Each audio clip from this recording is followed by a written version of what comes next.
And we're podcasting. How do you like that? We're Wicca live. Crazy. Hey, Joe. Hey, guys. Hey, Joe. I unfortunately can't see you guys because I've done something to the video, but I'm going to go blind with this podcast. We are in a learning process, Joe. It's okay. I understand your mistakes. It's fine. But our viewers will not, if we have any. So let's go ahead and get right into it before anything screws up, because I'm scared of this whole new world of live broadcasting. Not as scared as you, Joe. You are really nervous about this whole thing. Yeah, I don't believe in it. I don't believe in it. But I know you have a really petty thing to rant about this episode, so we'll go ahead and get right into it. Okay, let's go ahead and talk about what we've been watching / playing. I haven't filled out anything, but I remember what I've been watching / playing. But Joseph, you seem prepared. What have you been watching / playing this week? Age of Ultron. Just over and over? No, I did see it a total of 3 times this weekend.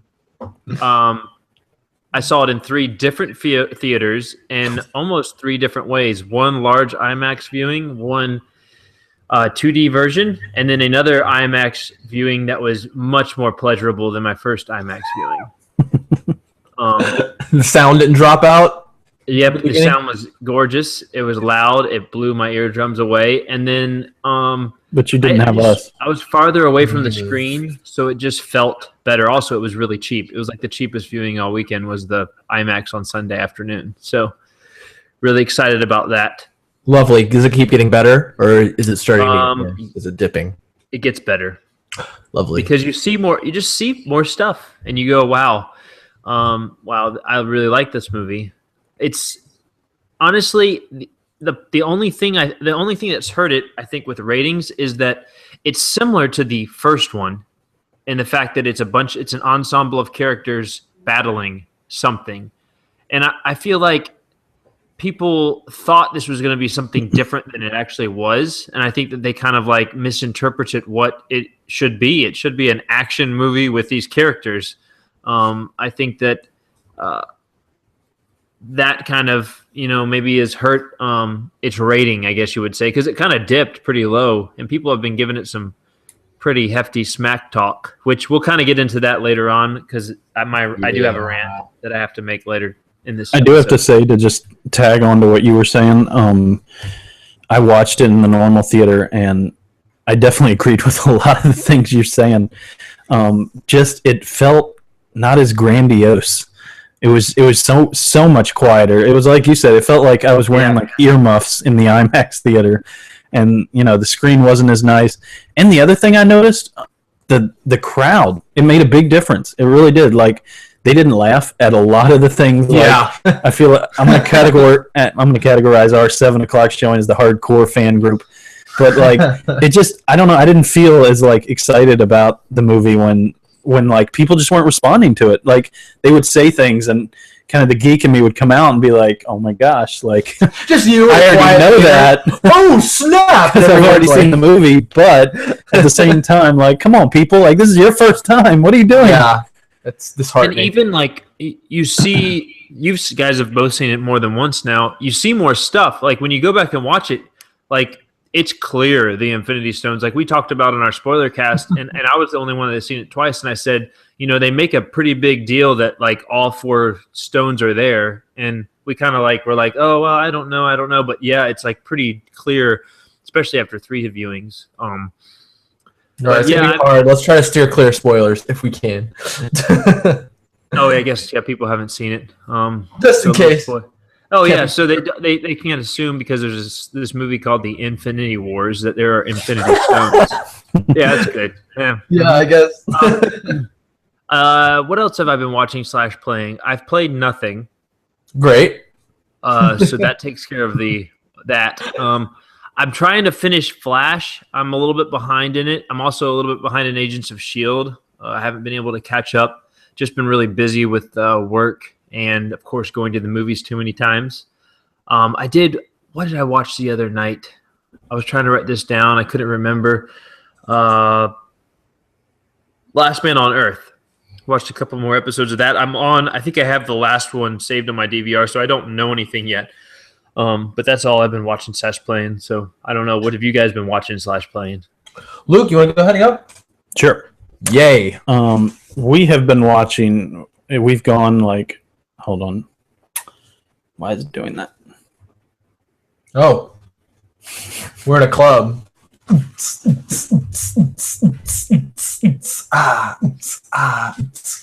Technical difficulties. First time doing this. Not doing it anymore. That looks fine. Yeah. I'll edit this out of the live show. So good. Okay. We've been watching / playing. So we haven't done an episode because of Age of Ultron kind of cut in front of our normal episode, so we did the spoiler cast instead. So there's a few things I've been doing since we have recorded a full episode. The Office. We've been watching so many episodes of The Office. We've probably watched 6 seasons now of The Office. Like, we just put it on all the time. Me and my wife both really enjoy The Office, so it's kind of like Joe. It's kind of like the ongoing conversation we've had about how comedy shows are just so easy to watch and just so easy to go back to, and The Office is probably the pinnacle for us of shows that it's just so easy to watch and just super enjoy. They're just so funny, and I just my love for that show has just grown over the years, and going back to it, it's just so much fun. So we've watched most of it. Honestly, we went back to like when Michael was leaving. I think that's okay to say now. The show is pretty old now. Spoiler! No, that's fine. But honestly, it makes me cry every time I watch it. I can't watch that without tearing up. It's just I connect with that show so much, over the years of watching it. It was hard. Like, they did it, if you guys remember, in a real emotional way, where he goes around and talks to each person and kind of does something that has to do with all the years of him, relating to them and some special thing. And then he has trouble seeing Pam at the end. She's off doing something else. And oh yeah, that was good.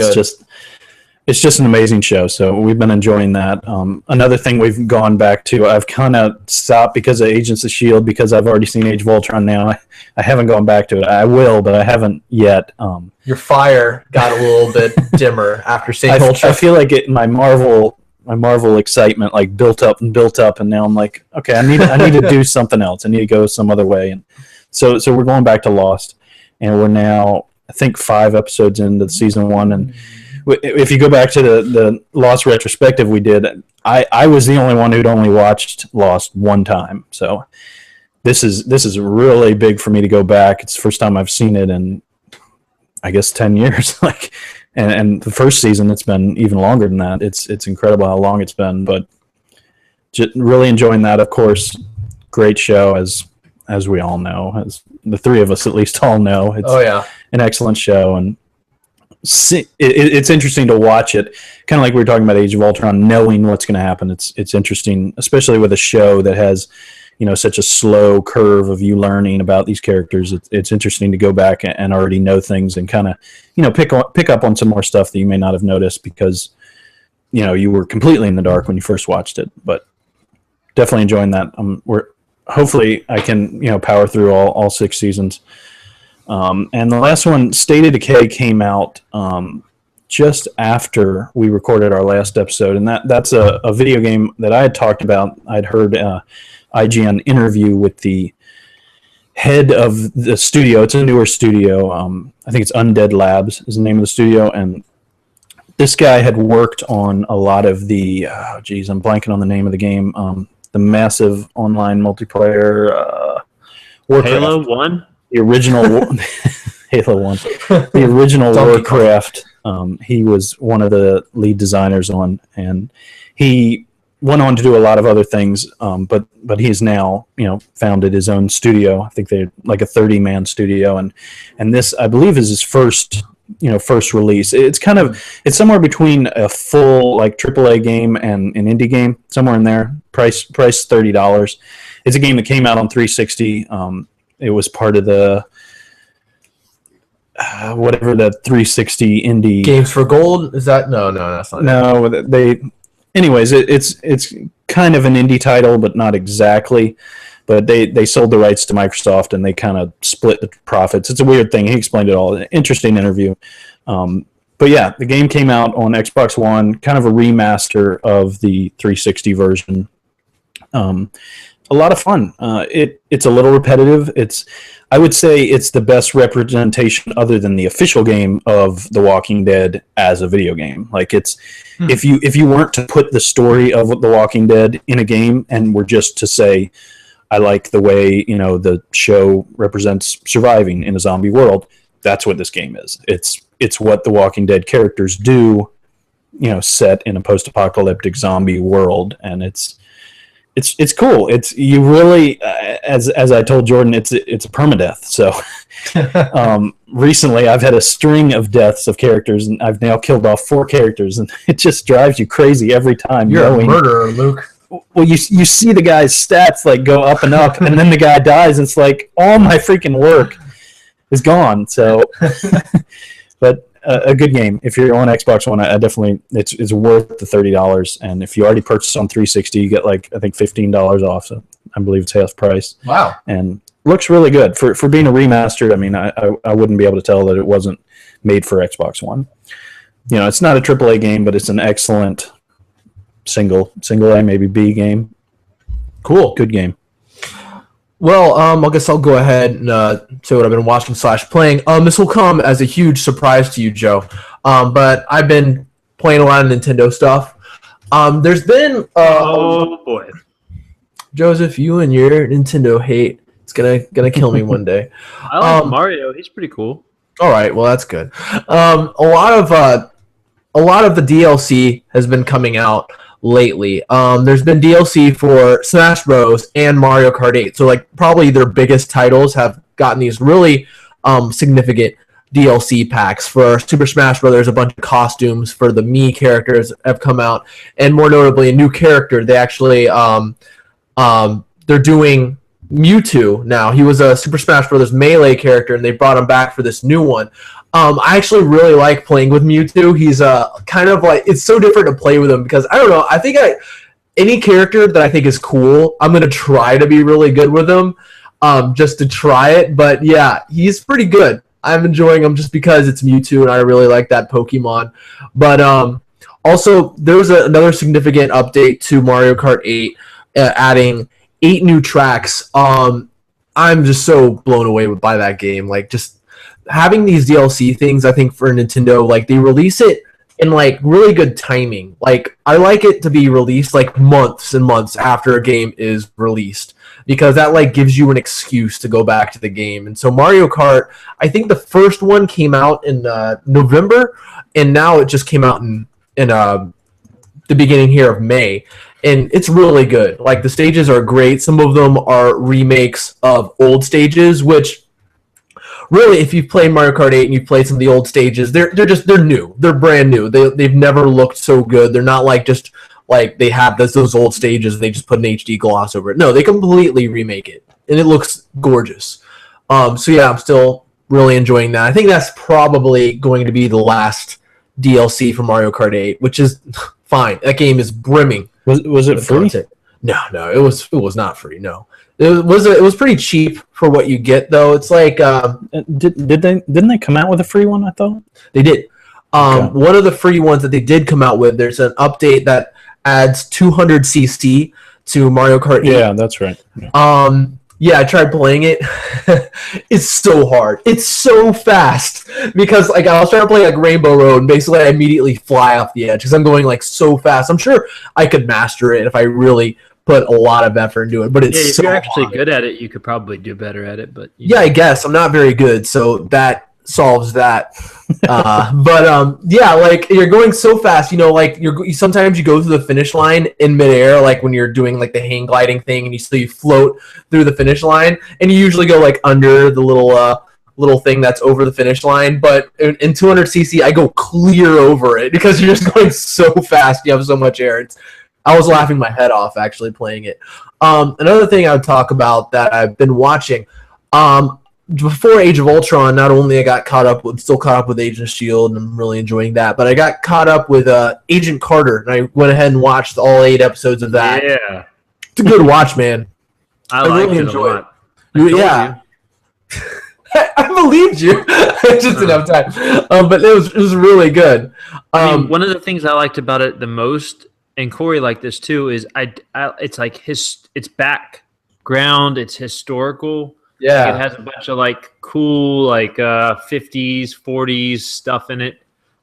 It's just really cool. It's kind of sad though. Did you get that without spoiling it? But it is kind of sad. Yeah, it's sad. Just the premise in and of itself, the fact that deals a lot with loss. Because as we all know, that she's dealing constantly with the loss of Steve Rogers.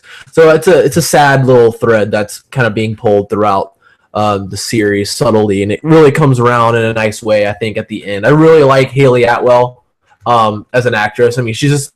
I've always liked her, like in Captain America and the little bit she had to do in like the second Captain America movie. But having her have her own show, it's really good. She's had an opportunity to shine, and she's a really likable actor. So, yeah, really cool. So Joseph, we talked about what you've been watching. We talked about what Luke's been watching. Now let's go ahead and talk about what we're going to watch.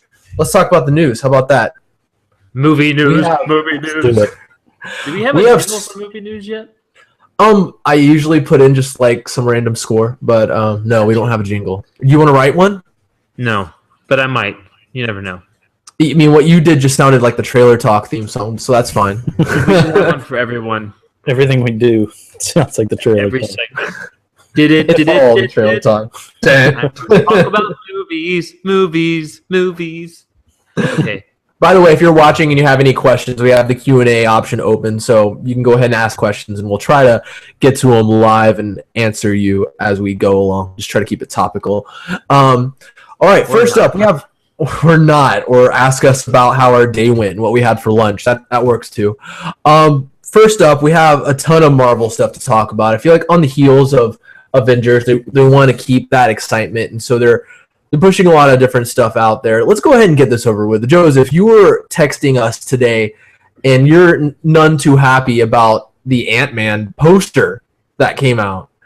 Oh, well, my rant is not about that, but I just thought it was really weird how they released it after they released Age of Ultron, okay?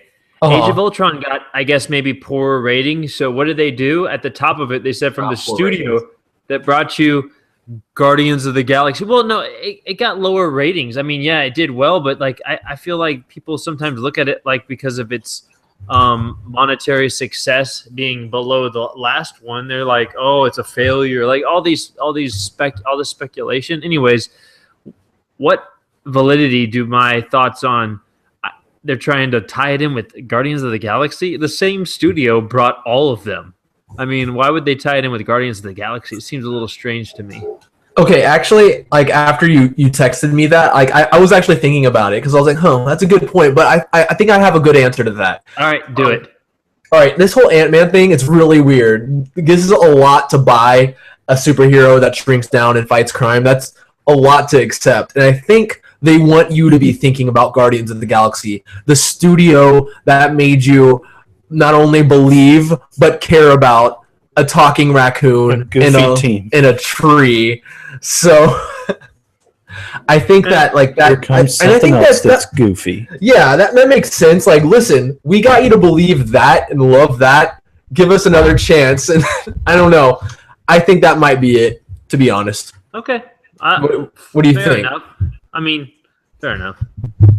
Yeah, but as for the poster, if you want to check it out, maybe I'll put it up in the video edit later. But like, it does look bad. I don't know. You saw. So I think the Photoshop job, mainly on just Ant-Man himself, looks bad. Everything else is decent, but just Ant-Man just looks like you just like I could have done that composite job if I had like that on your iPhone 6. On my iPhone 6, I could have just been like, whoop, all right, that looks good. Could have used the Meme Factory app and made that poster. Honestly, like I just brought it up on Google. Like, there's so many Marvel posters that look so much like each other. Like, Yeah. to me, it's just like whatever. I just don't even care anymore. It's always the hero in the middle looking off camera, and other characters either looking towards him or looking off camera as well. And it's just, I don't know. It's the same old, same old. Which I kind of, in a way, like the uniformity, like in the, especially in like Phase 2, like the Captain America 2, the Thor 2, the Iron Man 3, and the Guardians of the Galaxy, and even Avengers Age of Ultron, like they're like official, the main poster, they look, and the new Ant-Man poster, they're like the same thing. And I don't mind that. I think like they've all looked pretty good except for this Ant-Man poster just because the weird Photoshop job. But I don't know. I just think it's the same thing. So yeah, it I is. don't know. I don't think it really bears that much discussion. I agree, Joe. I think the movie bears a lot of discussion, but You know what's really funny? I just don't Ant-Man care. isn't even a topic on our list of movie news, and we just That's spent, well, you made it. talking about it. we roll, boys. You were so crazy on your text that I had to Well, bring it up. My rant is about what's going on with Joss Weadon. All right, let's go ahead and go with that. That is on our schedule. So, yeah, there's a lot of weird stuff going on. You guys have read about this, right? I've read a lot It's kind of about bizarre.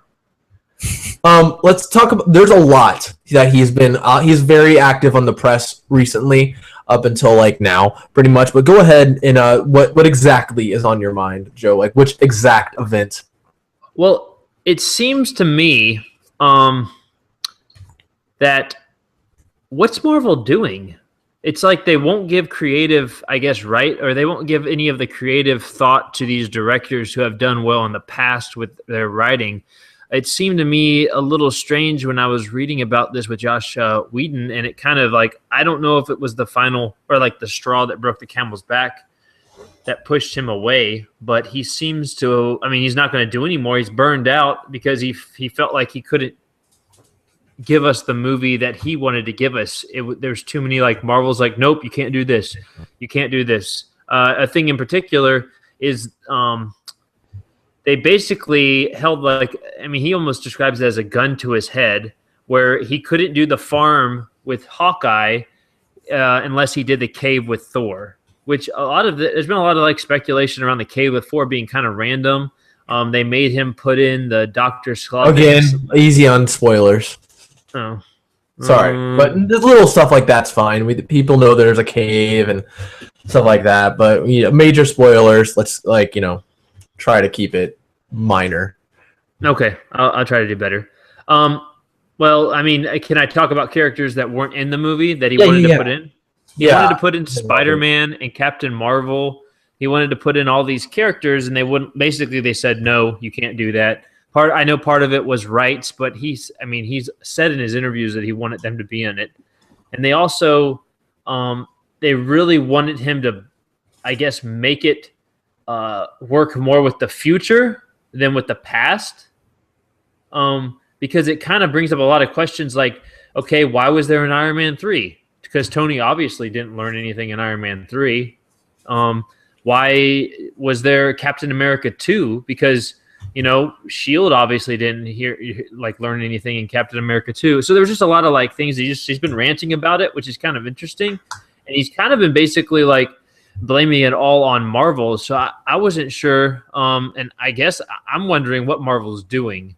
And do you guys have any thoughts on it? Is he just like way out there and they're still mad about him doing the Agents of S.H.I.E.L.D. thing and they just like want him to go away basically? I have strong feelings about this. Like, because I've been thinking about it. Because, like, I'm reading these articles. It leaves me kind of frustrated. Like, especially when it comes to fictional worlds that I like. I really, there's, like, different kinds of authors I feel that don't stand by their work. Like, famously, J.K. Rowling, like, constantly, like, comes out and says, I want to change that. I want to change that. I'm like, well, you did what you did. Kind of let it speak for itself. And especially this short after the movie. It's been out for, like, a little bit over a week, and he's already going on about all the things that he wanted to do and all the things that he wanted to change and all the things that Marvel wouldn't let him do. Man, I feel like I can't tell if the guy is just, like, frustrated and he just can't help but speak his mind, or if he's like trying to like give excuses for like some of the things that people aren't pleased of, like, for the movie about. But either way, I came out and said that there was an hour of footage that got cut out of the movie, which, I mean, I think Marvel originally wanted it. They didn't care about the length, but he wanted it to be slimmer than Avengers 1, so he knew he had to cut some out of it. But there was just like, evidently there was a lot of battling with you know, the cut, the editing, you know, all of that stuff, which it kind of makes me, I wouldn't say nervous about the future, but he's done such a fantastic job writing and directing movies that are really hard to do. I mean, we talked about it, how much is packed in this movie. I mean, the first one is an awesome movie. It could go down as one of the best superhero movies of all time. You know, it's right up there at least. And everybody's 1 and 2 or 3. So I don't know. It seems really weird. And I guess my thing is they're not ending on good terms. It's like, it almost sounds like it's like done. There's a fork in it kind of thing. And that's like sad to see, because I feel like back when Avengers 1 came out, there wasn't as much continuity to like keep up with. But now there's so much continuity out there for this universe. There's 6 more movies. There's 2 TV shows, and Lord knows what else. It's just like there's so much. No, there's 3 TV shows, counting Daredevil now, and there's more to come. There's a lot of continuity, a lot of story to keep up with, and like everyone feels like every story needs to be honored, but not only the ones that have happened, but the ones that are going to happen, which back when the first Avengers came out, like there wasn't like this long list of everything coming in phase 2 like a month before it was released.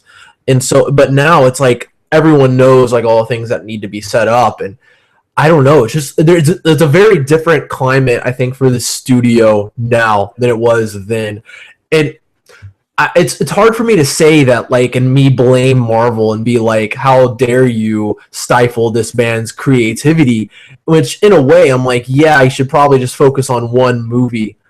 And like, but I don't know if like stuff is coming down from above. I mean, you need to find a way to make it work. I don't know. I know I think it's bad when studio involvement's too much, but I don't know.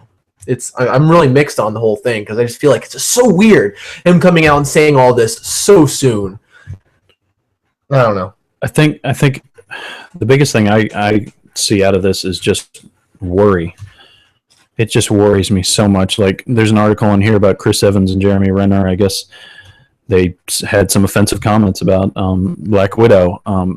Man, just to me, this is like, it's the magic that Marvel has had now for many years, and I think I guess I'm pretty much agreeing with Joe. I think we're starting to see cracks in what was a perfect finish before, and it just, I mean, I think Age of Ultron was an excellent movie. It really concerns me to hear that there was that much bickering behind the scenes. Mm-hmm.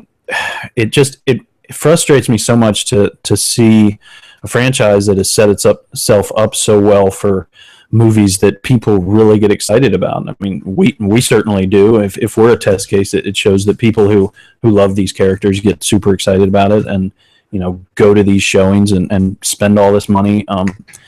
But it worries me that the magic might be fading on a studio that was just seems spot on for so many years. And I mean, up to Guardians of the Galaxy, even Age of Ultron. I mean, these movies are excellent movies, and they made a ton of money. But if there is infighting, if there is bickering behind the scenes, it's going to slowly creep into the movies, and it's really going to cost Marvel, I think, in the long run.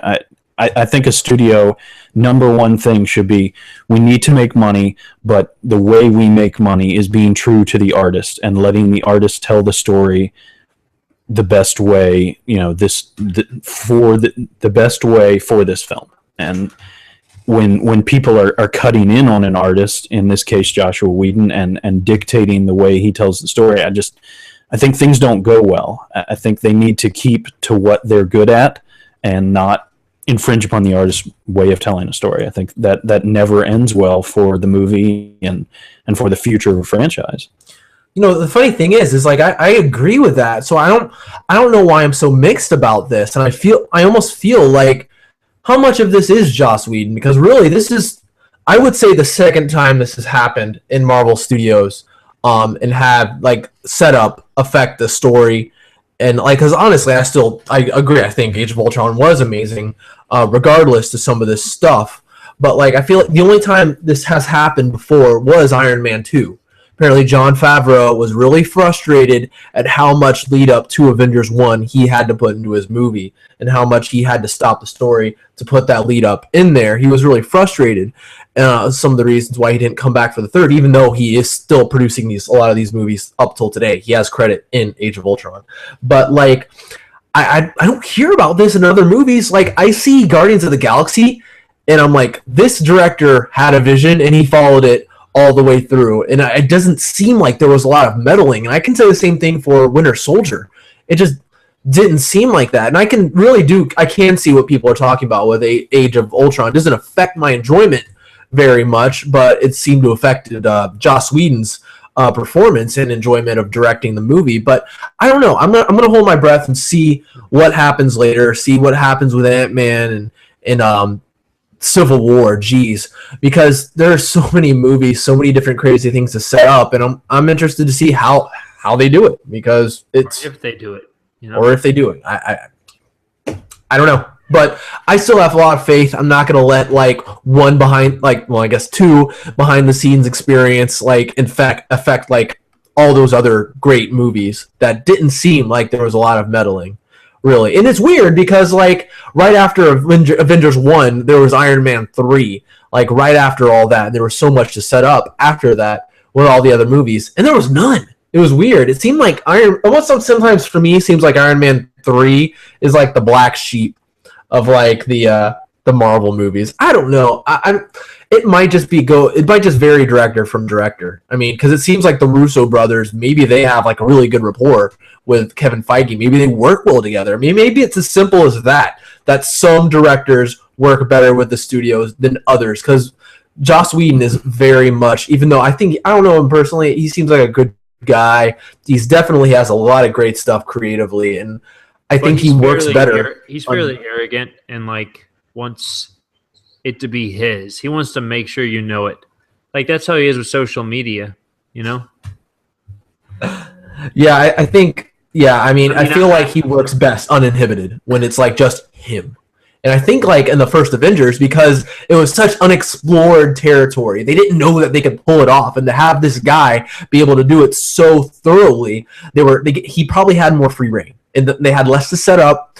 And I feel like they didn't really, push on him too much, and that's why you hear like right after and leading up to Avengers and right after, they were like, oh yeah, Joss Whedon's coming in here to direct this part of this movie, and we're talking to Joss Whedon, he's godfathering this whole thing, like, because I feel like there was that unknown, and he was like really just bringing his A game when it was coming to writing that first Avengers movie, and now it's like they're not as desperate for Joss Whedon's, like, I don't know, good graces. Maybe I don't know. That's very much guessing and just that's assumptions. So I don't want to say that's for sure, but yeah. All right, it's a great segment right into Captain America news and stuff like that.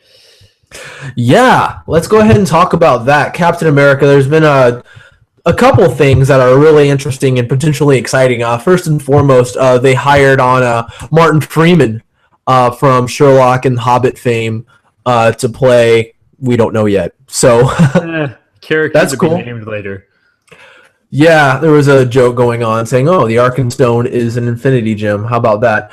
But that's so funny how there's like, anything does Benedict Cumberbatch anything that Benedict Cumberbatch in, does Martin Freeman have to be involved in as well? Because it's like, how many franchises are they both going to be involved in that isn't Sherlock?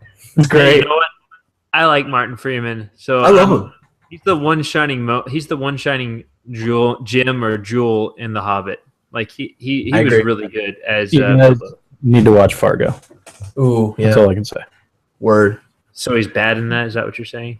No, he's really good. He's the fire behind that show.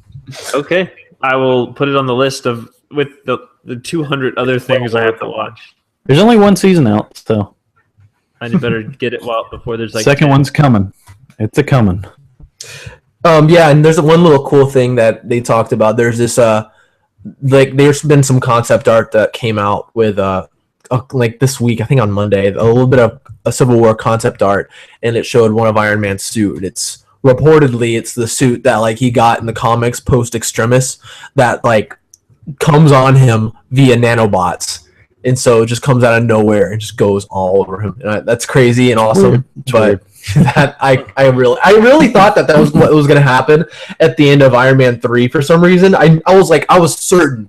I was in the theater. I thought that because there's this moment in one of the Iron Man comics where he like loses his suit, he loses everything, and he has to go to Reed Richards to design this suit. And it's like he's at the helicarrier talking to someone, and it's like the end of the comic where he says, "I am Iron Man," and that suit just comes out of his arc reactor, goes all over him, and he flies off, and it's an awesome moment. I thought that was going to happen because the last line of Iron Man 3 was "I am Iron Man." I thought that was going to happen somehow, but so he should have been at the end of Big Hero 6. That's right, with those nanobots. I really hope they do that in Fantastic Four. They won't, but man, I wish they would do something like that. It'd get me more excited about this movie. Yeah, I mean. But speaking of characters that are coming over to Marvel, and it'll be cool to see them with the Avengers. Transition. There's been some Spider-Man rumors, I should say, reports. Let's go ahead and call them reports. One rumor, I think, one of the telling ones. I'm not sure if this is true, but this rumor's been standing for a couple weeks now that the new title for the standalone Spider-Man movie is going to be Spider-Man: The New Avenger. Mm-hmm. What do you guys think of that title? Would you be cool with that? You don't like it? You're good with it. You like it. I like it, yeah. I like it too. I think it's very comic book, and it's pretty astute observation. I like that. I mean, it's very simple. It's not very, like, there's not a lot of mystery there, but it's cool. It follows along with Captain America. Yeah, exactly. The new one. That's good. Sure. Yeah, and it's a good promotion. It's a good way to say, see this movie. It's part of the Avengers. See it. Yeah. That's good. I've always said that I wish so much that Wolverine would become a part of the Avengers. Oh yeah. Would he be like the violent Avenger? Just killing the people. Gruesome Avenger. Thor's trying to just talk to Loki. The bladed Avenger. And he just decapitates him right then and there. Yeah, well, that would be something, man. Wouldn't it? Second up, in a world where Fox doesn't steal my favorite character. Next up with Marvel news, Spider-Man news. The main actor who's reported to possibly be playing Spider-Man is Asa Butterfield. Hopefully not. From Hugo fame and Ender's Game fame. So let me get this straight.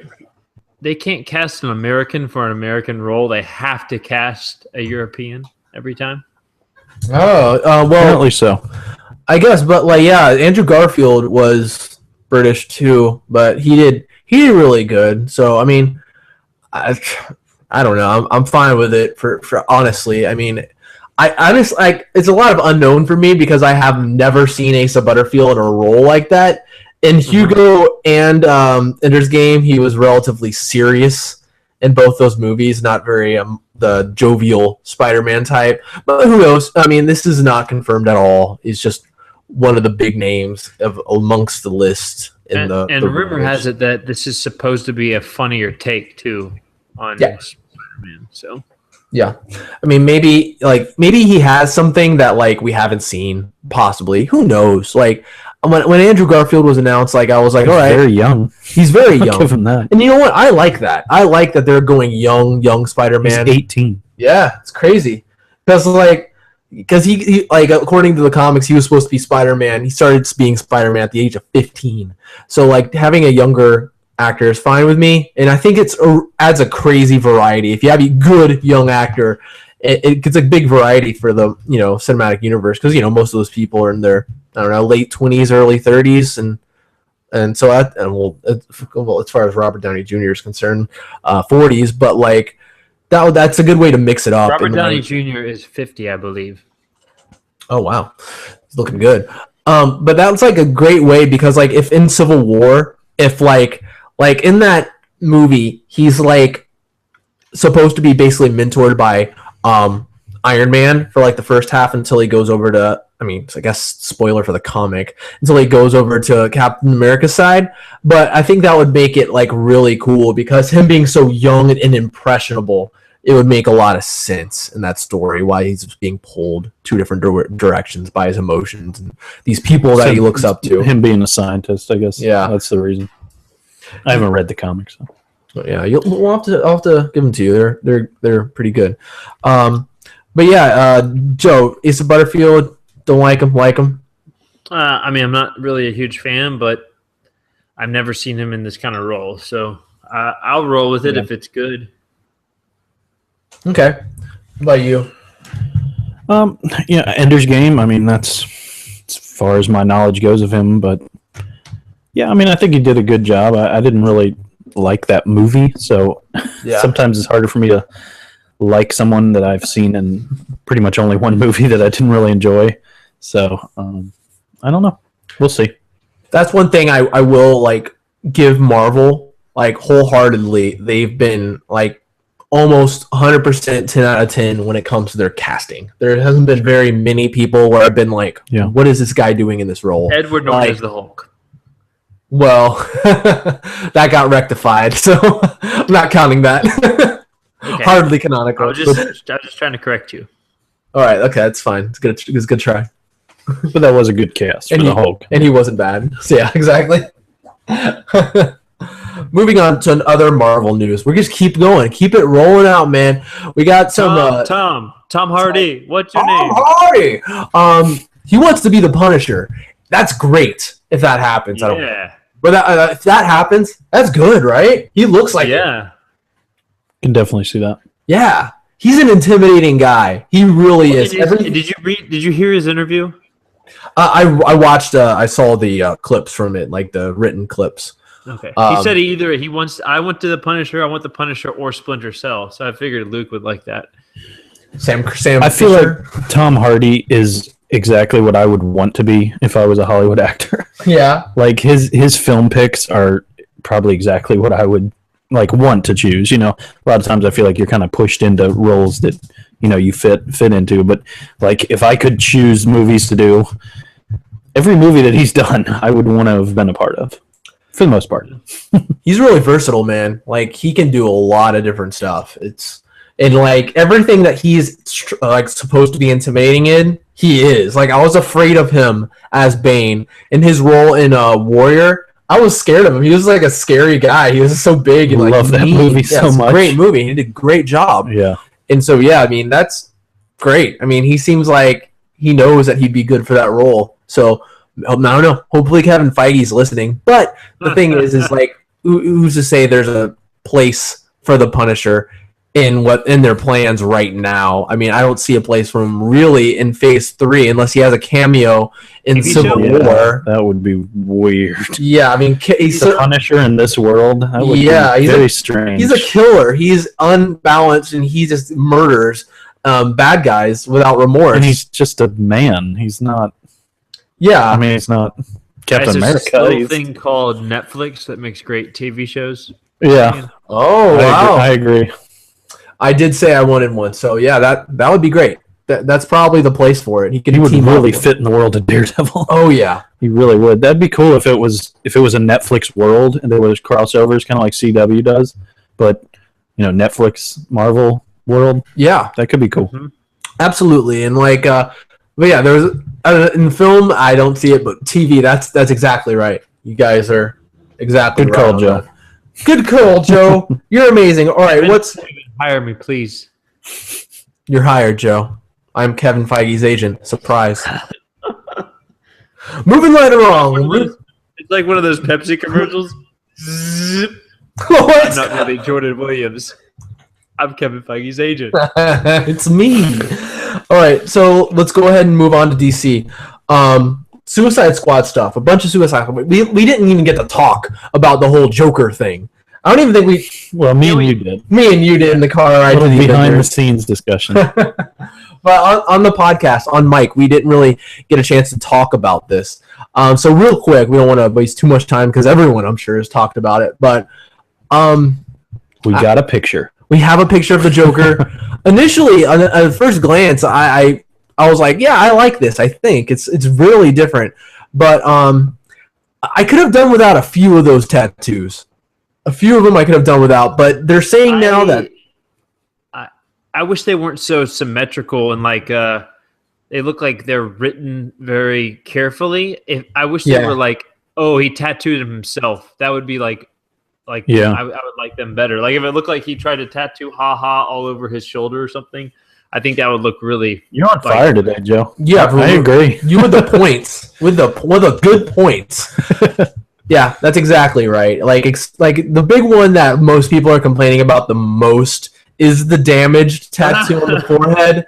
I tend to agree with that. That's pretty goofy, I think. It's like, what? It's like something that's like, no offense to anyone who may have that tattoo who listens to our podcast, but that really seems like the chances of that. That really seems like the kind of tattoo you get if you really want that attention. Which, the Joker wants attention, but like people to feel bad for you kind of attention, and that's not the Joker at all. It is like, because there's like two things about the Joker. Like the Dark Knight Joker, he doesn't think he's crazy, and so like that's a thing. But in the comics, in certain comics, like the Killing Joke, the Joker knows he's crazy, but he thinks he's right. He thinks that everyone is on the verge of being crazy, and he tries to make everyone else crazy. And so, but he never thinks like, oh, I got problems, I'm so damaged, I'm depressed, or something, anything like that. It's like the days of AFI and like some of those bands in their heights, like one of their most extreme fans would have. But yeah, I'm mixed about it. I don't know. I think it's not going to matter because I think he's going to do such an amazing job, to be honest. I think Jared Leto is going to do great, but who knows? I don't know. I'm guessing that the Joker is going to be the villain in this. Probably, if I had to guess. The thing I like about it is it is an original take. Yeah. I mean, like you said, it is taken from several comics. I'm certainly not an expert in that, but it's certainly an original take from ones we've seen on screen before. That's the one thing I can say I do like about it. Yeah, whether I like it is, out. The jury's out on that. Okay. That's understandable. I feel the same way, I think, as you. I heard a really good point online on a video. I think it was Mr. Sunday Movie said this. He said that like he liked the teeth because it makes sense of all the times that Batman knocked his teeth out. I'm like, I didn't think about that. That's really good. But yeah, we'll see. But there was another photo that was released. Two more. That's right. There was the full cast photo of the entire Suicide Squad in costume, sort of in character, I guess. I don't know. And posed in front of something, all of them together. I think it looked pretty good. In front of a sign that says "Welcome to Belle Reve," which is that penitentiary in the comic, right? Yeah, I think so. Actually, I'm just aware of the Arkham one, but yeah, I think they look good. I think Harley Quinn looks pretty spot on, and Deadshot I think looks great, especially in his full Deadshot garb, which was the second photo that was released. It was Deadshot in his full, it's like his solo shot with his mask on. I think it looked great. That's cool. My only problem with this group picture is I'm not sure if I dig their costumes. They're a little too like 90s. Unless this is going to take place. Like, they're just not very modernized. You know what I mean? Like, okay, Deadshot is probably the most modern, but the rest of them are just kind of... And maybe that's just what he's going for. I'm not really sure. I wasn't a huge fan of the group shot, though. I was fine with it. I don't know. I mean, yeah, I can see the 90s thing. I heard that said, and I can see it, but it doesn't bother me, really. It seems like what they're trying to go for now... with this world, I feel like this whole DC movie universe is going in a different direction than Man of Steel went, because Man of Steel is very much in today's age, modern time, in the real world kind of thing. And I feel like just judging from the teaser trailer, which I know isn't a lot to go on, it seems a lot more otherworldly. It seems a lot more like comic and kind of more fantastical. And I kind of can see them just going in that direction, which I'm fine with, to be honest. But I don't know. We'll see. It looks how many things we say that about. Yeah, there's a lot of people there, a lot of characters there. I'm not sure. I guess they don't all have to be main characters, but it's a little overwhelming to see. Oh my gosh, there's 9 people part of this task force. We won't know anything really about them. I'm just saying, to the casual fan, someone who hasn't read the comics or been that involved in the universe might not understand it and might be turned off by this. So maybe we'll see. I think it will work though in the context of this. This is obviously, I think they're shooting for something fun here. Like, just judging from what we're seeing, we're extrapolating so much. But from what I hear, it's a heist kind of thing. It's like a team heist kind of fun movie. Judging from that, I think it's going to be like, you're not supposed to, like, a lot of these characters, you're not going to have to care about a lot of them. I mean, El Diablo, for all I know, he's going to be in the first 10 minutes of the movie, and he's going to get his head blown off immediately. And, like, I would expect that from this kind of movie, and that's fine. It's going to be like a Furious, Fast and Furious 5 meets Italian Job. That's what it's going to be like.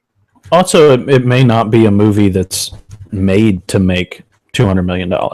It may be a movie that's made to, I don't know, tell the story the way it was meant to be told. And I know that's not, headline grabbing, but I think there's a lot of fans who will like that.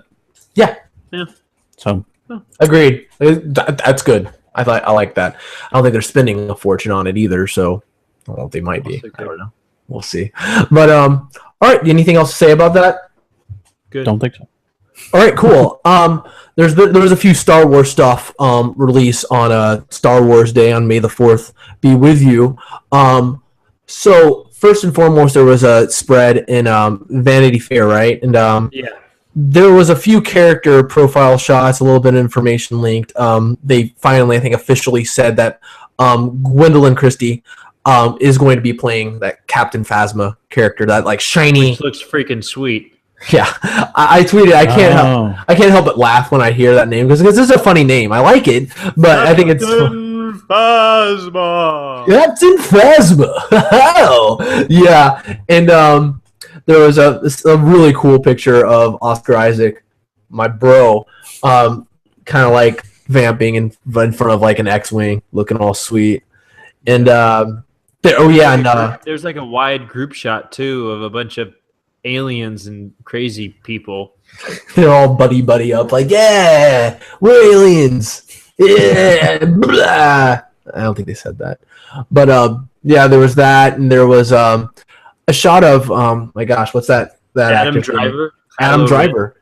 Yeah. Yeah. Was he? Are we to understand that is that the character with the mask? Yeah, that's the character with the mask. But it looks like he's either that mask is CGI'd on his face or he's going to be without it some.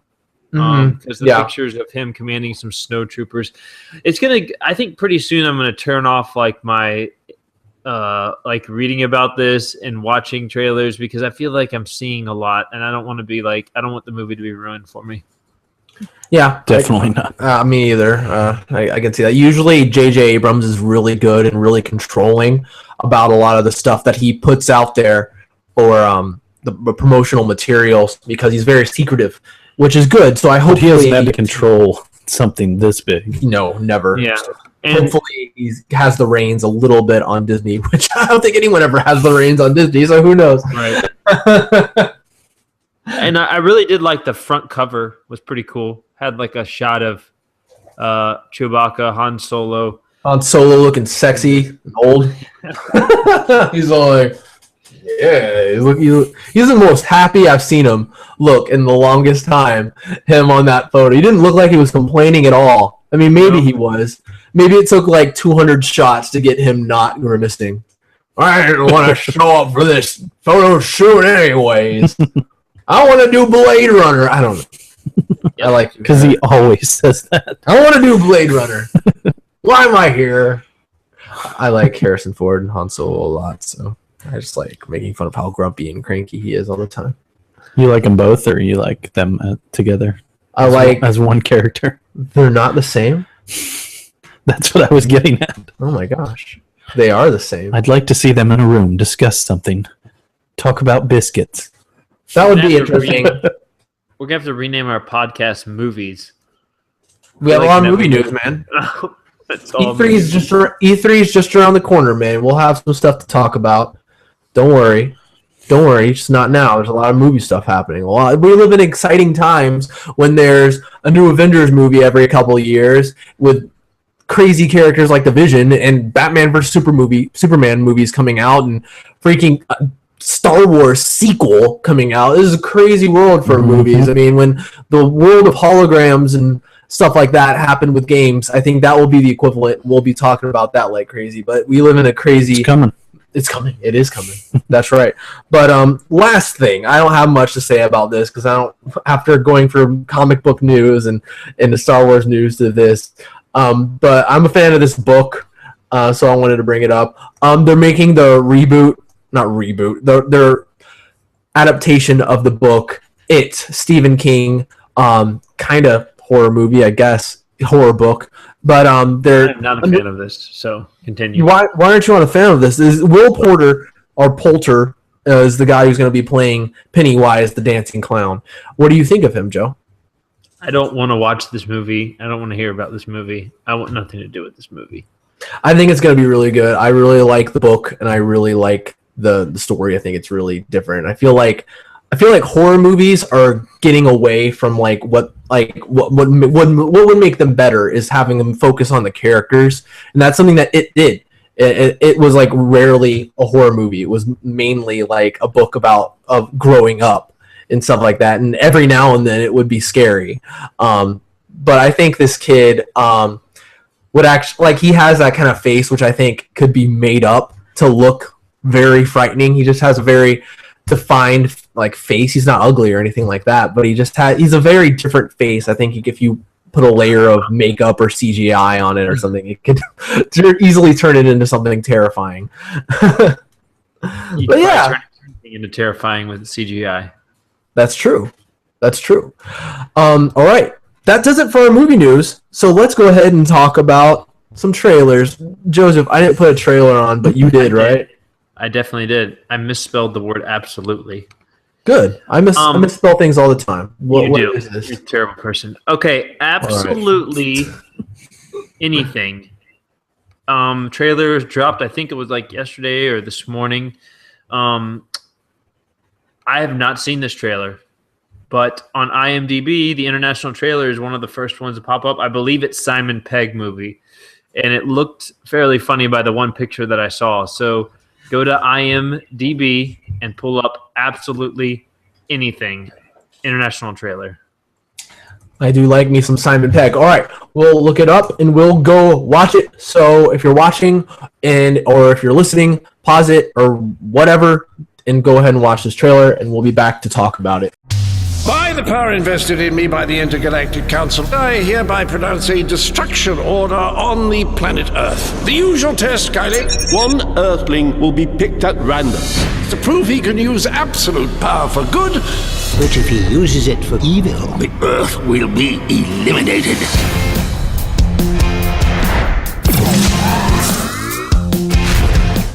Suppose there was one thing you could do that would change your life for the better. Oh, that's easy. I would be able to see Catherine from downstairs.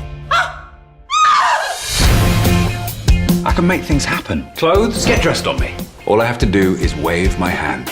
Dennis, be able to speak. Biscuits. What? Biscuits. Please, please, please. Nothing else matters. Come to think of it, I wouldn't mind shagging your leg right now. I could solve every problem in the world. Have you thought this thing through? Dog mess, clean yourself up.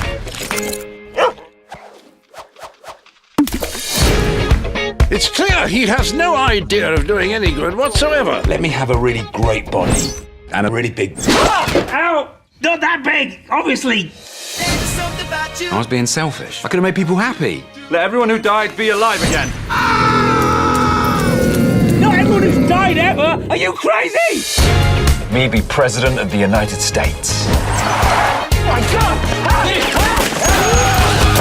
Here are the briefing papers for Syria, the deficit, Israel and the Middle East. Jesus Inc.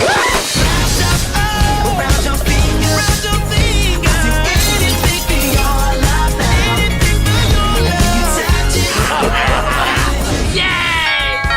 Sabelle! Just pretend to be a dumb animal again. I love you, Neil. Shut up, Dennis. Shag her, Neil. Give me the body of a great man.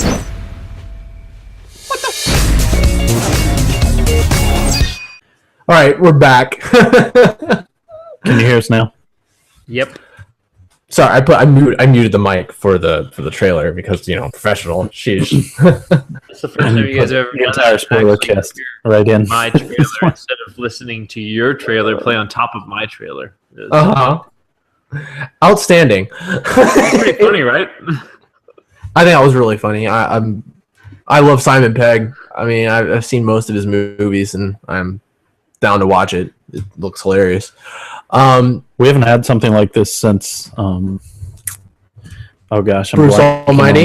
No, the Hitchhiker's Guide to the Galaxy. Oh, okay. Yeah. Which was that just Martin an Freeman? excellent movie. Yeah. Yeah. Okay. Mm-hmm. Man, these guys are coming up. But yeah, I think it looks really funny. Are those like aliens or are they like gods? Yeah. These aliens, okay, they're like gods? No, they're aliens. They have the description is aliens do experiments basically on humans. So that's crazy. So these aliens have unlimited power. Man, I guess They're alien gods. good for them. All right, cool. The movie looks hilarious. Good for them. It's kind of weird. Is this Robin Williams' final role? No, I think there's another movie coming out later this year. Like Tupac. Yeah. Okay. All right. Cool. I hope it's a good one when it comes out. Oh, hey, Luke's wife. How's it going? Hey, Bethany. Hi. Bye. What'd you bring in? Tacos. Delicious. From where? Taco Wednesday. Yeah. I see, Luke. No sharing for everybody else. Just getting your own little tacos there delivered to you personally. Cinco de Mayo was yesterday, Luke. That's right. Yeah, jit. All right. Okay. So let's go ahead and move on to the movie question of the week. Who's got it? You got it, right, Luke? I got it. Sweet. Let's hear it. So the entire day I was kind of thinking about this, and I was thinking, wow, we've gone through a lot of Marvel stuff, and good Lord, did we go through another whole mess of Marvel stuff. So trying to get away from that, I'm going to have a discussion that has nothing to do with Marvel. What's your favorite Marvel movie? What is your favorite comedy? All right. Movie, period. And if you say that, I'm sorry. It doesn't count. You're out. Does it? You lose. George will say The Dark Knight. The Dark Knight. Hilarious. I thought it was hilariously terrible. I love that part when freaking Harvey Dent goes out the window. Whoa, spoiler. Who cares? I don't care. Oh, you. If So you're on a more serious note, what is your favorite comedy? Less serious if you're talking about The Dark Knight, for sure. Favorite comedy? A Goofy movie. I'm just kidding. That doesn't count now, does it? Does? It does. Well, that's one of them. It's your favorite comedy. I'll give you not anyone else's. Whatever you think is your favorite comedy. I'll give you a few more. I can't think of like my ultimate one, but I'll give you a few. A Hot Fuzz. Speaking of Simon Pegg, it's hilarious. It's funnier every time I see it. Which is why I try not to watch it very much. A lot of the comedies, I don't like to laugh. So. Well, a lot of the comedies I try not to watch them very much, and I try to like bring them around like maybe once or twice a year at the most, just so they stay fresh. Up there with that, I'll definitely have to say Holy Grail, Monty Python, the Holy Grail. Just what's your number? Hilarious, Grace. Answer the question. That's a really hard question to answer because, like, I'm thinking, one, Jordan. Think about all the comedies that I've ever watched. Okay. Goofy movie is my favorite animated movie. It's my favorite comedy and my favorite musical. I hope those questions come up later. Okay, good. No, that's terrible. I mean, No, it's awesome. I'm a big fan of Steve Carell.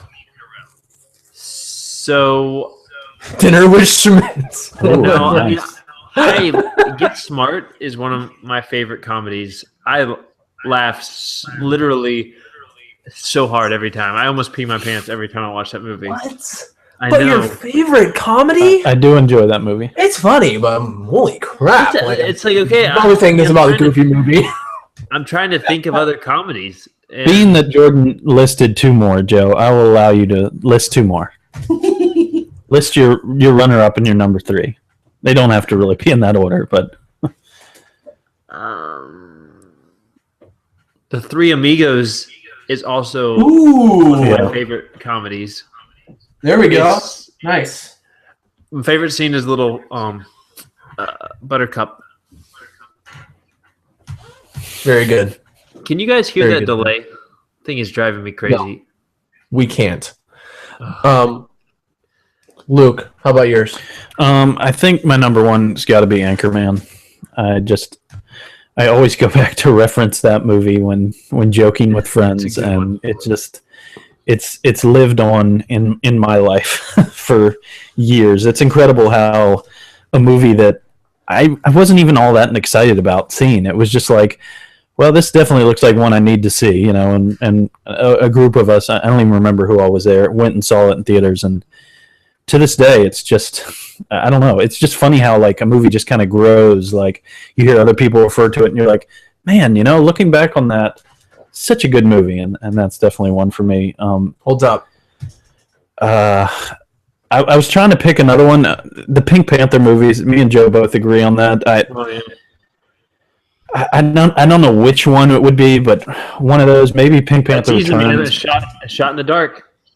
By far, Shot in the Dark is definitely an excellent one. Those movies definitely have to be up on my list as some of the funniest movies. See, I'm thinking of other movies too while you're talking, like The Other Guys. Really thought I almost said that. Funny. Yeah, and then the other one that comes to mind, I honestly, Date Night was really funny too, in my personal opinion. Yeah. Shake your hand one more time, Jordan. I'll come through the screen. I'll punch you directly in the face. I really enjoy Robin Williams, so Mrs. Doubtfire is high up on my list. Or Aladdin. Yeah, I don't think I would count that as comedy, but sure. Yeah, I don't mean either. Good question. Yeah, I'm surprised, amazed we haven't talked about that yet. I'm glad we were a little diverse in our answers. I was trying to. All of us. We didn't all say the same Avengers. thing. All of us. Guardians of the Galaxy. Shakes his head at everybody else. SMH. No one else is as good as him, Joe. You just need to get that. Everyone else so wrong. Unbelievable. Fools. If only everyone could have picked a goofy movie. I was about to pick it, and then I picked anything else. Funniest movie of all time. Dumb and Dumber 2. Still haven't seen it. Good. Oh, man. All right. We have some TV Dumb news. and Dumber. Don't we, Joe? A little. I was trying to decide if we wanted to talk about this all this week or wait. I think we could probably wait if we want to talk about some of the summer premieres, because most of them aren't kicking off next week. Most of them are kicking off in June. Let's definitely wait then. Yeah, so I thought we could wait on those. The one thing that did come out is breaking about an hour ago. Supergirl, the CBS show, got a full season. So they officially announced that there will be 20-something episodes of it filmed, and I'm fairly certain that they'll all be aired. So I guess whatever test subjects they're testing on, they liked it. Any quick thoughts? I know we've kind of talked about it a little bit, how we were hesitant about... A little iffy on it. Yeah. It's a show that I've never wanted, but I'm fine with if it comes. But it's like, CBS, the studio doing it, isn't... They can do that because of how successful they are, whereas like Fox is like they always, and in NBC kind of, they always have their finger hovering over the cancellation button. So, but like NBC is like, yeah, sure, give it a full season. If it doesn't work out, we'll cancel it. But like Fox is like, all right, 2 episodes in, we don't like it, cancel it. But like CBS is way less like that. So it doesn't surprise me to hear that very much, but we'll see. We'll see what it is. They see the superhero craze going on, and they want some of that action. They want some of that sweet hot superhero action. So we'll see if that. We'll see if the show's any good. Who knows? Yep. I mean, it could be great, or it could be terrible. Who knows? Can't say I'm excited about it though, but no. As always, I hope a show is good, but I don't think it will be. Ever since they've announced more DC shows, other than Flash and Arrow, that aren't in any of the same universes, any of them, I just go less and less excited with each one I hear about. Teen Titans, Yeah, it is, isn't it now? So yeah, That's something Marvel seems to be getting right in. it does. I mean, so far we haven't seen much, but no. Daredevil was a good show. Yeah. So far, it has been. Agent Carter, really good stuff. Yeah. Joseph, Yeah. what's your question? What old TV show? I was hoping that I would get this question or be able to give this question when we were talking about Full House last episode, but I wasn't slotted for this question. However, what old TV show would you want them to reboot? I know which one is at the top of my list that I would like them to reboot, but what about you guys? What do you if you could pick any old show, cartoon or live action, to be rebooted, what would it be? Definitely Firefly. I'm just kidding. That's the most cliche answer of all time. I'm not saying that. You can if you want to. Let's go older than that, though. Yeah, sure. Okay, I'll give you one. That was what, 2005? Yeah, Wasn't that it what was Firefly early was? 2000s. Yeah, around that. Yeah, One of my favorite shows of all time. I'd love it to have a resurgence with a really great writing team and a really great guest casting. The Twilight Zone. I would love to see them.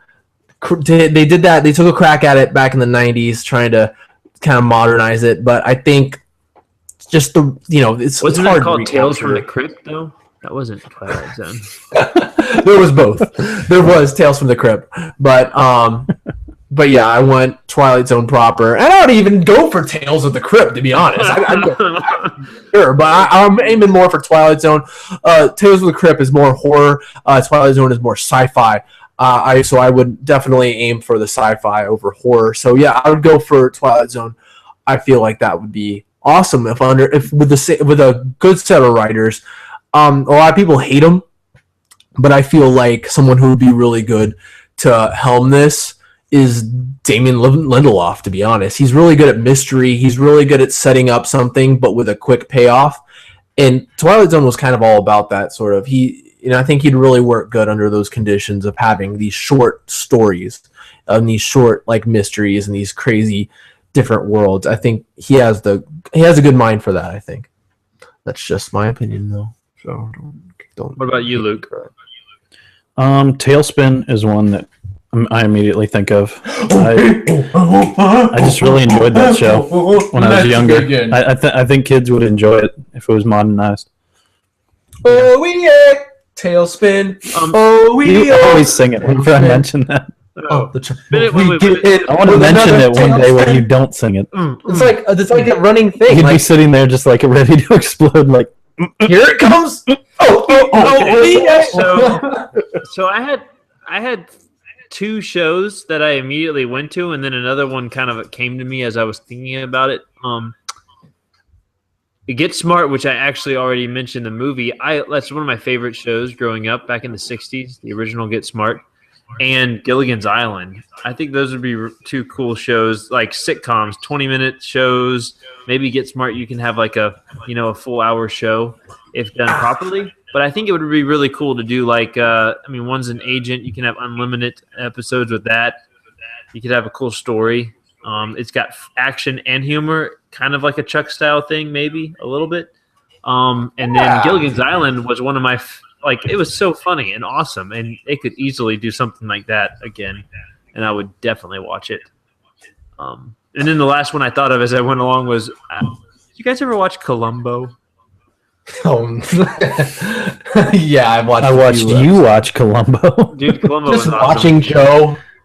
Yeah, he used to watch me watch Magnum PI. When we were in college together, I would wake up to what was that. the other one?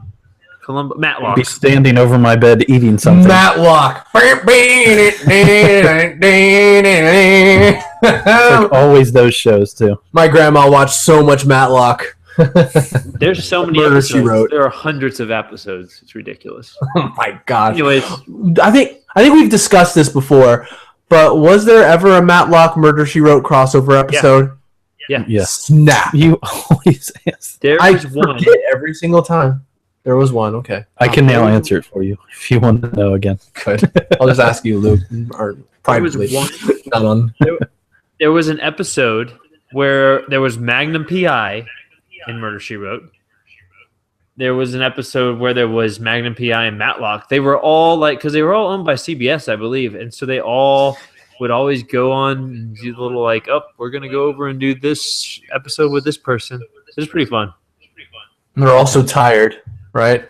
They're also very tired. All right.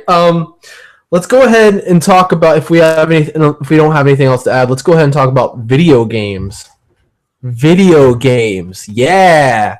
All right. So first off, I wanted to bring this up because there's this game that's actually being crowdfunded via Kickstarter right now, and I think it's really cool. Being like the Nintendo guy.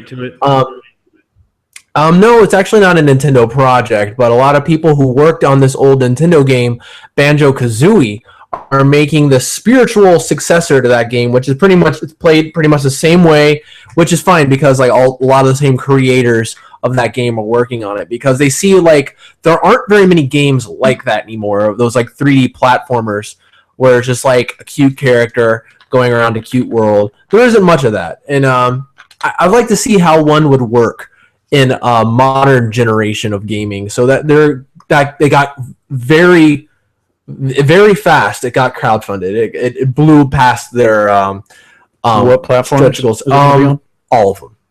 So it'll be simultaneously released on Xbox One, PS4, and Wii U and PC. Mm.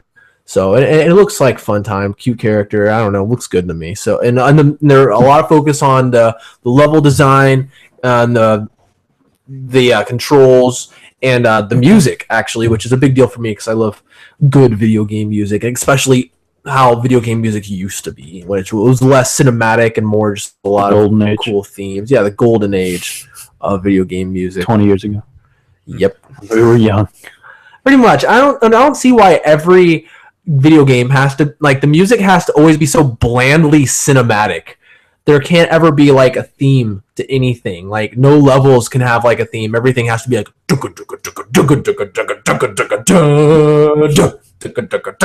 can't ever be any sort of melody, and it's too bad.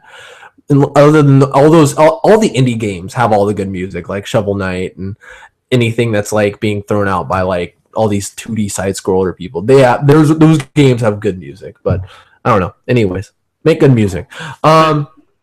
Next up, this is sad news for me. The game I was talking about it a while back, and I kept going on and on about episode to episode, talking about how cool I thought PT is, and that's basically, if you don't know, PT stands for Playable Teaser, and the reveal was at the end of that teaser that it was a kind of a playable teaser for the next Silent Hill game. It was going to be called Silent Hills.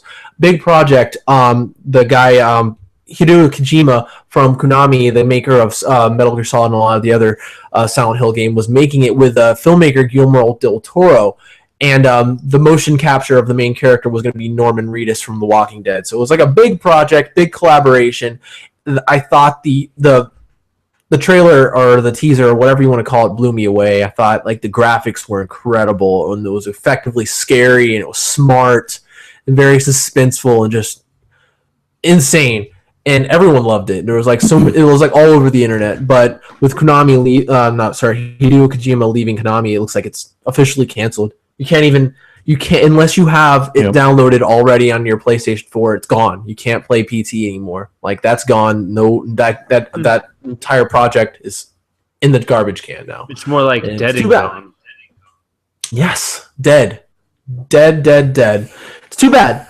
But there's really not much to say. It just, sucks when you have so much excitement for a game and then just it all goes wrong and just it gets canceled. It happens. But it's a sad day for Konami, really. Just Konami in general. The IGN did a whole breakdown of all the games that those guys had that studio had released, and it's sad. They produced a lot of good games. A lot of good characters came out of that studio. So sad to see, the pool of studios lessening.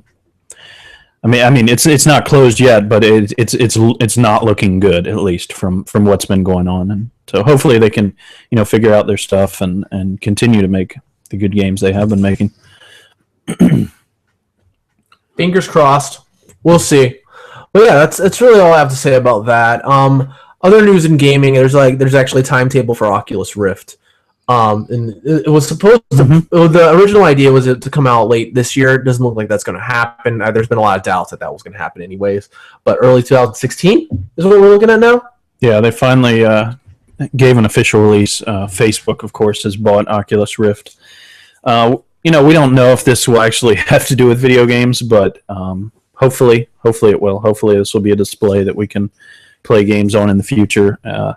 The pre-orders are going to go live later this year, and the actual Oculus Rift will be on shelves. It said first quarter 2016. Any word on pricing? No, I heard an interview with a reporter who had written a story on this, and she was saying they were aiming for between $200 to $400, which is kind of what I expected. I mean, I'm not surprised. I certainly would love to be able to go out and purchase this for $150, but no, that's not going to happen. I'm thinking a $300 thing is what I'm guessing. But I mean, compared to buying a television, I mean that's not that unexpected. So where are you sitting at with this, Luke? You think you're going to jump on it when it comes out, or are you going to wait a while? Or are you like, how excited are you to buy? I mean, I'd really like to test it out. I'm really excited about it just because it's the next evolution of viewing media, and that gets me excited. I'm always excited for new technology. I would like to test it. I know I heard a lot of people getting sick. Apparently they've dealt with those issues. I get quite a bit of motion sickness myself, so that certainly worries me. I wouldn't want to spend $300, $400 on something that's going to make me sick. A throw-up machine, right? It's just a puking machine. Just have a bucket there the entire time. This is amazing. Oh, so good. Oh, Bethany, oxygen mask and put it over your mouth, and then just a vacuum. Sucks it. Just sucks it out. Awesome. But I being the first-person shooter guy, I think this is probably most applicable for my gaming style. I think this would be amazing to be able to play a Call of Duty, a Halo game with this kind of immersion. When you say amazing, do you mean 100% terrifying? Ah! Bullets everywhere! That would be so scary. Well, I think the people who enjoy the Call of Duty, the guys who play often want to be fully immersed in it. They want to be. I mean, that's why you see guys with 12 screens who are PC first-person shooters. They want to be fully immersed in it, and that's just a passion. And I don't think you can relate to that. But I'm going to tell you right now, I like PT, and if I played that on Oculus Rift, I would have a heart attack and die immediately. First scare, dead. I can see really enjoying movies as well through this, being able to. Oh yeah, sit next to other people and everyone. Maybe even a Microsoft HoloLens style for watching movies, but something that really puts you in the movie. I can just see it be interesting. I haven't been able to test any of this stuff.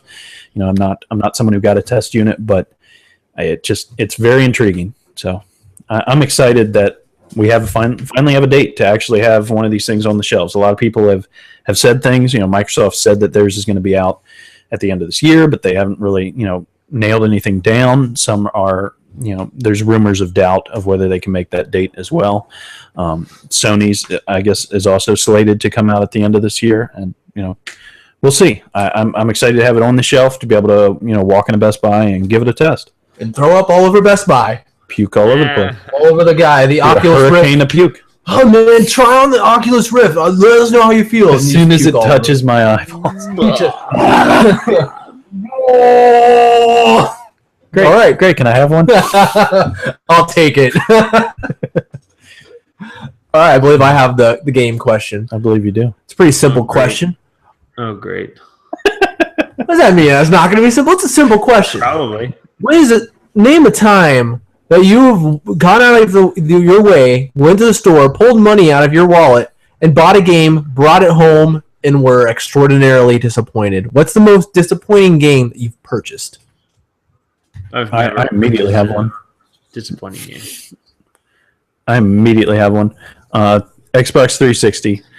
This is partially my fault, to be honest.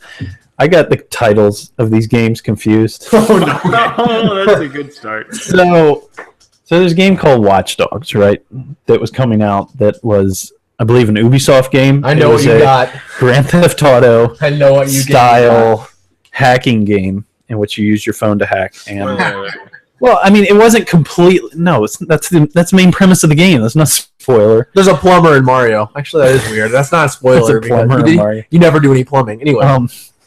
So I bought Sleeping Dogs, but I knew it. It wasn't completely because I thought it was Watch Dogs. It was that I kind of got them confused, and then I saw the game, and I was like, this looks pretty good. So I believe I paid full price for that game, like $60, and that was $360, and that was right at the end of the era of the 360 PS3 days. Yeah, crap. And the game was kind of what I've grown to not like about games, because it's kind of what games have evolved away from, and that's very linear. It was open world, sort of like maybe half open world, because there were these open areas. There's like a market. It was in Tokyo. You're like part of the Yakuza basically, and you're part of this gang that's like trying to steal business from the Yakuza, and sure keeps it going. Yeah.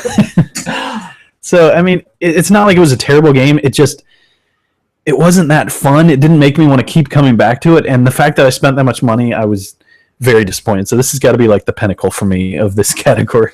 I've actually played that game. It was free on PlayStation Plus. Yeah. I couldn't get too into it. I played like a few hours of it, and I was like, nah. Yeah, so exactly. Yeah, it was fine. It was all right. I can imagine you lost interest quickly. Yeah, and I can only imagine if it was something that you really wanted, and then found out that it wasn't that, and then to get that, it was pretty disappointing. And so, Joe, you say you've never bought a game that disappointed you. Correct. I don't buy games that often, so when I buy a game, it's usually either it has remarkably high scores or ratings, or I've already played it on some other platform or watched like tons of videos about it.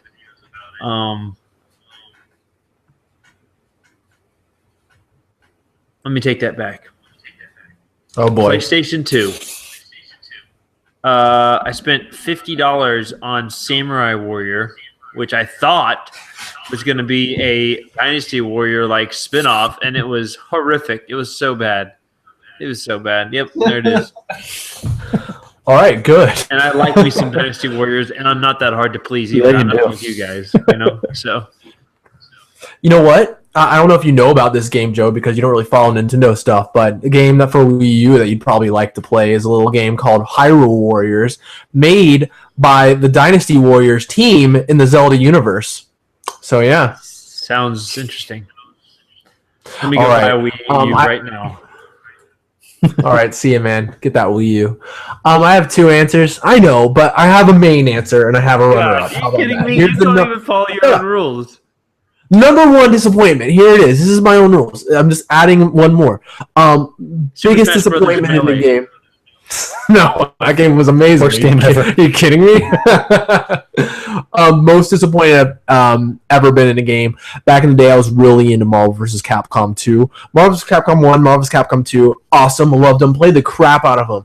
I hear about this new game coming out. It was in the early days of the internet, so I was like following it. I was like, is there going to be a Marvel vs. Capcom 3 coming out? Little did I know I'd have to wait like another 10 years for that, actually. But there was this thing coming up online saying, I was like, all right, Marvel versus EA was the name, like the tentative title of it. And I was like, what? And I was like, I have no idea what this means, but I'm excited just to have NBA another. And Madden. Yeah, right.